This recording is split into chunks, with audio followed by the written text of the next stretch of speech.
go ahead. Hey, Paul. What up, what up? Good to see you. Coach says that you and Kawhi are able to get a shot off anyone. However, he touches base on attacking the rim to make your teammates better. In a sense, do you feel like the title hopes rely on your shoulders, or are you able to trust and hand off some of that responsibility by creating opportunities for others on the team? Yeah, I mean, we got full trust in our teammates. Myself and Kawhi got full trust in each other. It's a healthy mix. We're trying to be aggressive as well as being aggressive for others. It's opportunities for us to score when we get switches.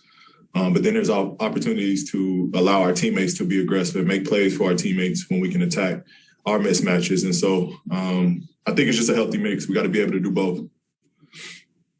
Farbod, you can go ahead. Hey, PG, congrats on the win. Back-to-back games of 30 points, and, last game was your first 30-point game of the playoffs. How big of a point of emphasis was it for you, in games 3 and 4 to kind of take over the way you have? I just got to, be aggressive, look for my shots, try to find seams, try to find gaps. But I think just come out to be aggressive.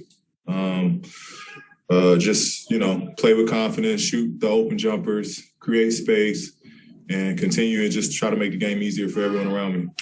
And just a quick follow-up, how good was it for you, with all the fans here to get that win in front of your parents, since it was hard to do in that first round until Game 7? It's great. It's great to win here. We got to protect home court. This has to be a feared place. People who come step into this arena, they should be feared. So should be fearing us. So we got to create that environment. We got to create that atmosphere, and it starts with our play. And, hopefully the fans bring that extra little bit for us. But, it was great to do that in front of my parents. That's why I went over and gave them a hug and kiss tonight. Miriam, you go ahead. I think Miriam might have froze. Ramona, you can go ahead.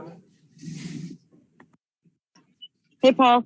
Hey, do you get more excited when Kawhi throws down a dunk like that, or does it block like he did on Bogdanovich there? Which one gets you more excited?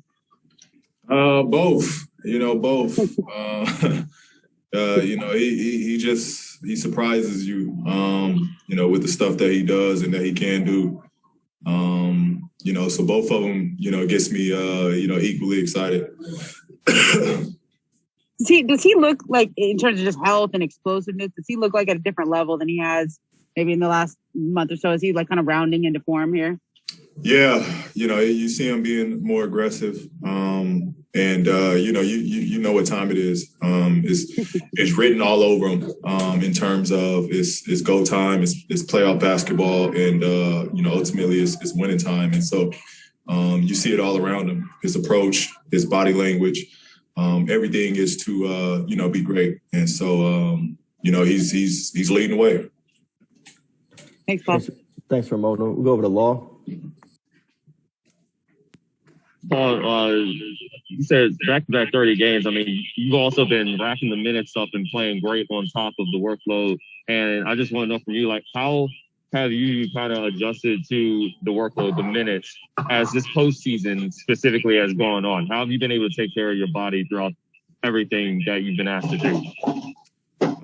Just staying with a strict schedule as far as recovery.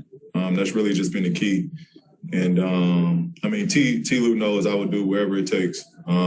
He trusts me out there in the situations. And so, he knows I'm going to do whatever it takes to win for our team and give our team the best chance. And so that's really the mindset. I don't look at the minutes. If I could, I would love to play 48. But that's just my mindset. I don't care what the minutes is. I'm out there to try to win a ball game. We have time for a few more. We'll take one from Andrew. Hey, PG, having been in this position last round where you kind of grabbed the momentum back with 2 straight wins to even it and then to lose Game 5, with that kind of in the back of your mind, I guess, could you just describe the focus you saw post-game in the locker room, assuming you guys want to keep this going and claim Game 5 in Utah? Yeah, Game 5 is a pivotal. And so that's the way we're looking at this. We got to go in there. We know it's going to be, even more hostile, but we got to drown out the noise and go there for one mission. And that one mission is to not come back there. And so, that's the mindset. We got to try to go and get game 5. Tomer, you can go ahead. Hey, PJ, congrats on the win. And you had a nice dunk, too. I didn't forget about that one. It seems like in the first 2 games, you guys didn't exploit their mismatches as much whenever you guys maybe got a small or a big on you. Just how much is this game one on those margins of really finding those mismatches and exploiting those more whenever you can? It's playoff basketball. Play sets are typically they're going to get blown up. You're going to have to go to the second, third options.